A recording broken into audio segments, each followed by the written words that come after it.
In the court of King Janaka, a great sage named Ashtavakra was once asked, "O Master, how does one find the right partner? How does one attain love?" The sage, with profound calm, replied, "You cannot find love, my child. You can only become a vessel worthy of it." For centuries, we've sought the secret to a perfect relationship. But what if the ancient text of the Bhagavad Gita held a framework, not for finding the perfect person, but for recognizing the right energy to build with? If you've ever felt confused in dating, exhausted by the drama, or found yourself repeatedly attracting the wrong people, you are not alone. This, in its own way, is a modern Kurukshetra, a battlefield of the heart. We scroll through profiles, judging by photos and witty bios, yet we feel a deep disconnect. We crave a genuine connection, but we're looking in the wrong place. 5,000 years ago, on a literal battlefield, Lord Krishna gave Arjuna a secret to understanding the very fabric of human nature. And this secret is the ultimate key to choosing a partner. In chapter 14 of the Bhagavad Gita, Krishna reveals that the entire universe is woven from three fundamental threads of energy or qualities known as the three gunas. These are Sattva, Rajas, and Tamas. Every single one of us is a mixture of these three, but one tends to be dominant, shaping our personality, our desires, and crucially, how we show up in relationships. Let's understand them. First, there is Tamas, the energy of inertia, darkness, and ignorance. When Tamas is dominant, a person seeks comfort in stagnation. They are lethargic, prone to procrastination, and often indulge in negative self-talk or habits. In a relationship, a Tamas-dominant partner is like an anchor stuck in the mud. They lack initiative, see problems everywhere, and can pull you into a cycle of apathy and complaint. Then there is Rajas, the energy of passion, activity, and desire. This is the fire of action, but it's a restless, burning fire. A Rajas dominant person is driven, ambitious, and dramatic. They live for the thrill, the chase, the emotional highs and lows. In a relationship, this can feel exciting at first, the grand gestures, the intense emotions. But this fire is unstable. It quickly burns out or turns into jealousy, control, and constant drama. The relationship becomes a roller coaster, fueled by attachment and a need for stimulation. And finally, there is Sattva, the energy of purity, harmony, and light. Sattva is clarity, it is balance. A Sattva-dominant person is peaceful, compassionate, and growth-oriented. They aren't passive, they act, but with a calm, purposeful intent. Their happiness comes from within. In a relationship, a Sattvic partner is a true sanctuary. They communicate with clarity, not blame.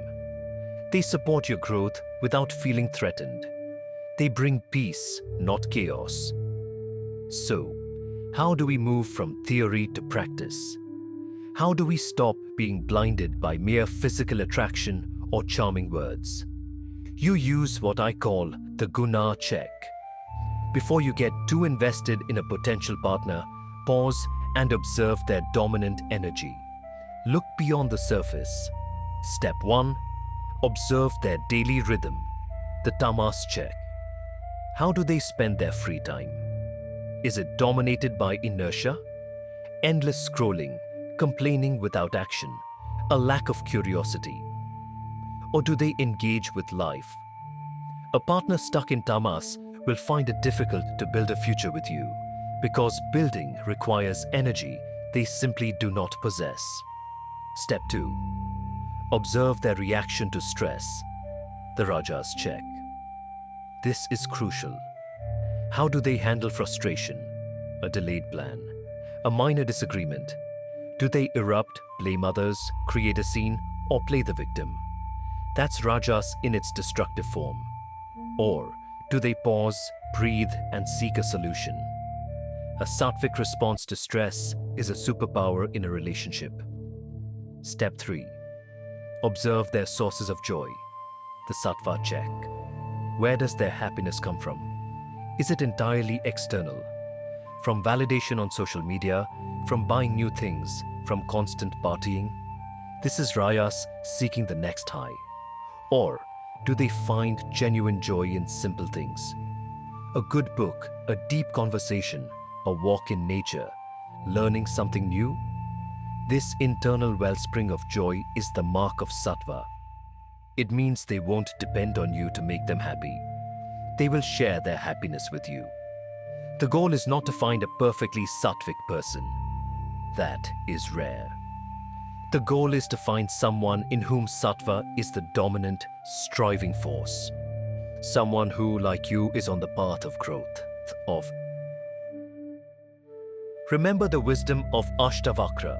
You cannot find love, you become worthy of it. The most profound part of this practice is that it starts with you. Tonight, I invite you to do a guna check on yourself.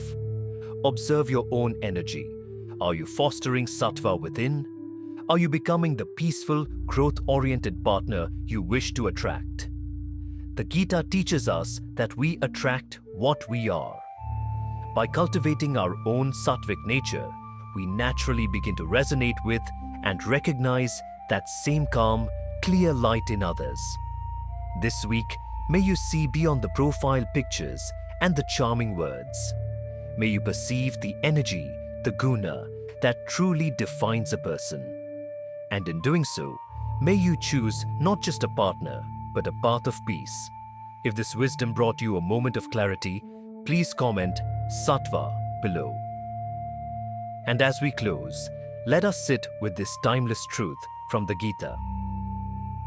Sattvam sukhe sanjayati, raja karmani bharata, jnanam avritya tu tama pramade sanjayati uta. Sattva binds us to happiness, rajas to action, O Arjuna, and Tamas, veiling our knowledge, binds us to negligence. Choose happiness, choose growth, choose sattva.